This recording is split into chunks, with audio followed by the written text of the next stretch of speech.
Now it's time to talk about the third part of your PEE paragraph, the explanation. By the end of this video, you should be able to answer these three questions. What does the explanation do? How does the explanation relate to thinking? And how does the explanation relate to the evidence? The explanation is by far the most difficult part of the PEE paragraph. It's also the longest. In your notes, go ahead and start a new heading labeled Explanation. And this is the note that you should have about the explanation.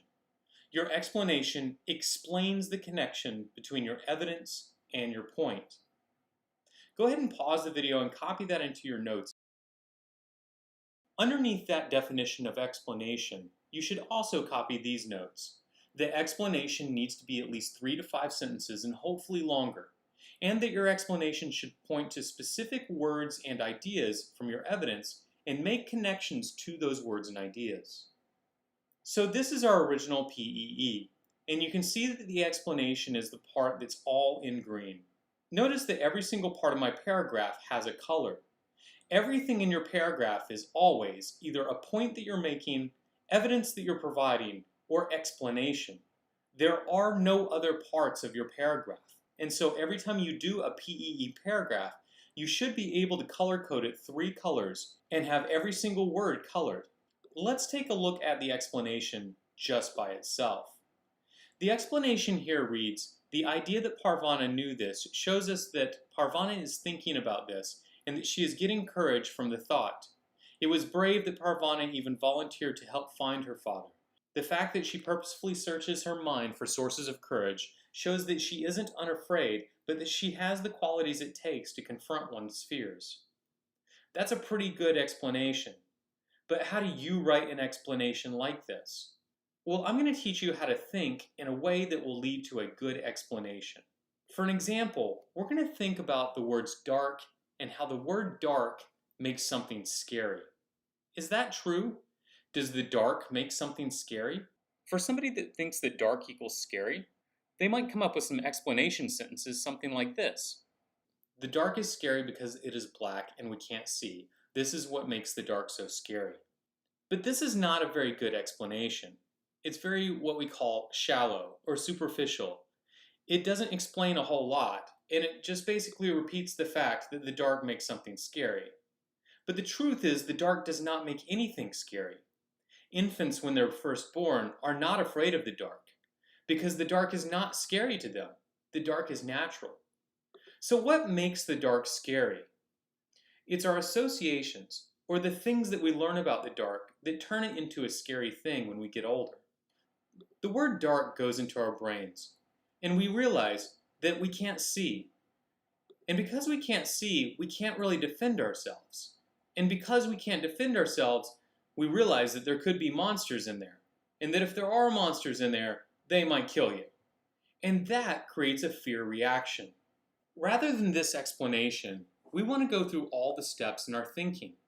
And if we go through all the steps in our thinking and explain each one, we end up with an explanation more like this. The dark makes us unable to defend ourselves or see if there is a danger.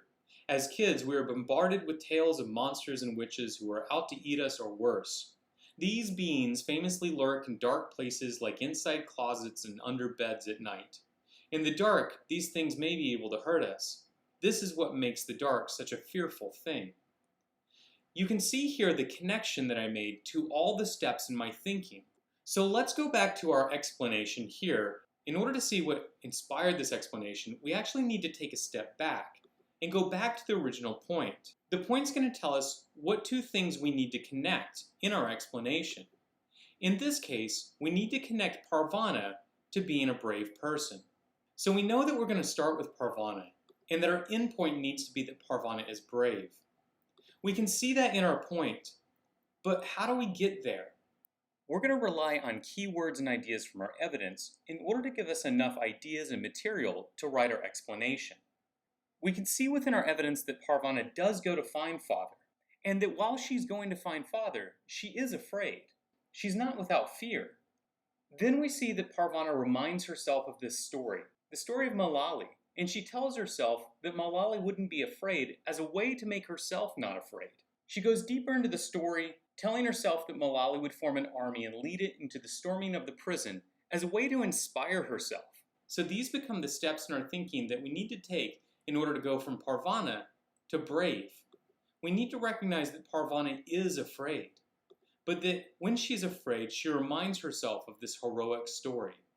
We also need to take into account that she was brave enough to try and find her father to begin with, and that even though she feels fear, she overcomes fear. It's all of these things taken together that make Parvana brave, and that's what our explanation points out. Let's take a closer look at the connections between our evidence and our explanation. We highlighted all the parts of our evidence that we thought might be useful. Let's see how they show up in our explanation. We mentioned that Parvana goes to find father, and in our explanation, we mentioned that Parvana even volunteered to help find her father. We also identified that Parvana does become afraid, and we mentioned that in our explanation, that she isn't unafraid. We then identified in our evidence that Parvana says to herself that Malali wouldn't be afraid, and in our explanation, we comment on this by saying that Parvana is getting courage from the thought. And finally, we focused on how Parvana was thinking about the fact that Malali would form an army and lead it into the storming of the prison. And we commented on this in our explanation when we said that Parvana is purposefully searching her mind for sources of courage. Hopefully you can see here how our evidence gives us all the material that we need in order to make a lot of thoughtful connections that are useful in our explanation. Now that we've studied the explanation, go ahead and stop and answer these 3 questions in your notebook before you move on to the next exercise.